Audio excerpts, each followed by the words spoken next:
హల్లెలూయా! దేవునికి స్తోత్రం. దేవుడైన యేసుప్రభు వారు ఈరోజు మనకు పరిశుద్ధ గ్రంథం నుంచి ఇస్తున్న వాగ్దానము సామెతల గ్రంథం 28వ అధ్యాయం 19వ వచనం. తన పొలము సేద్యము చేసుకొని వానికి కడుపు నిండా అన్నము దొరుకును. వ్యర్థమైన వాటిని అనుసరించు వారికి కలుగు పేదరికము ఇంతంత కాదు. మనము ఎప్పుడైతే మన సొంత వర్క్ని మనం చేసుకుంటున్నాము అంటే దేవుడైన యేసుప్రభు వారు ఏదైతే పని మనకు అప్పగిస్తారో ఆ పనిని మనం చేసుకున్నంత కాలము మనకు ఎటువంటి ఇబ్బంది ఉండదు. అది బాగా సక్సెస్ అవుతుంది అని కూడా ఇక్కడ మనం తెలుసుకునవచ్చు.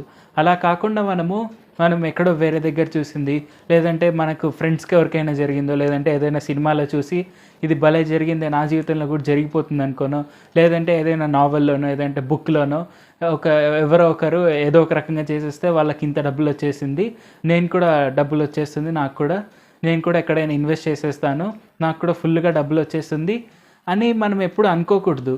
అది కరెక్ట్ విషయం కాదు. ఎందుకంటే దేవుడైన యేసుప్రభు వారు ఏదైతే మనకు పని అప్పగించారో ఆ పని అనేది మనకు ద గ్రేటెస్ట్ థింగ్. ఆ పనిని మనం సక్సెస్ఫుల్గా చేస్తే మనం ఖచ్చితంగా ఆశీర్వదింపబడతాము. మనము గొప్పగా ఆశీర్వదింపబడమే కాదు, మన తరతరాలకు కూడా అదే ఆశీర్వాదం ఉంటుంది. మనం ఉన్న పొజిషన్లో ఇప్పుడు మనకు అంత గొప్పగా అనిపించకపోవచ్చేమో, కానీ అది ఎదుగుతుంది. అలాగే మనం గొప్ప పొజిషన్లోనికి వెళ్తాము. ఒకవేళ మనం చేసే పనిలో గొప్ప పొజిషన్ లేదు అనుకున్నా దేవుడైన యేసుప్రభు వారే మనల్ని గొప్ప పొజిషన్లోకి తీసుకువెళ్ళే పని మనకి ఇస్తారు. కానీ మనంతట మనమే ఎక్కడో వేరే దగ్గర చూసేసి మనం ఇన్స్పైర్ అయిపోయి చేయకూడదు. అది దేవుడైన యేసుప్రభు వారికి చిత్తం ప్రకారంగా ఉంటేనే అది మనకు సక్సెస్ అవుతుంది. సో ఈ విషయాన్ని మనం తప్పకుండా గుర్తుపెట్టుకొని మనకు దేవుడైన యేసుప్రభు వారు ఇచ్చిన పనిని మాత్రం మనం చూసుకుంటూ ముందుకు వెళ్దాం. ప్రార్థన చేసుకుందాం. పరిశుద్ధ జీవాధిపతి జీవంగల దేవ యేసయ్య, ఈరోజు మాకు ఇచ్చిన ఈ గొప్ప వాగ్దానాన్ని బట్టి మీకే వందనాలు తండ్రి. మీరు మాకు ఏ పని అయితే ఇచ్చారో ఆ పనిని మాత్రం మేము చేసేందుకు సాయం చేయండి.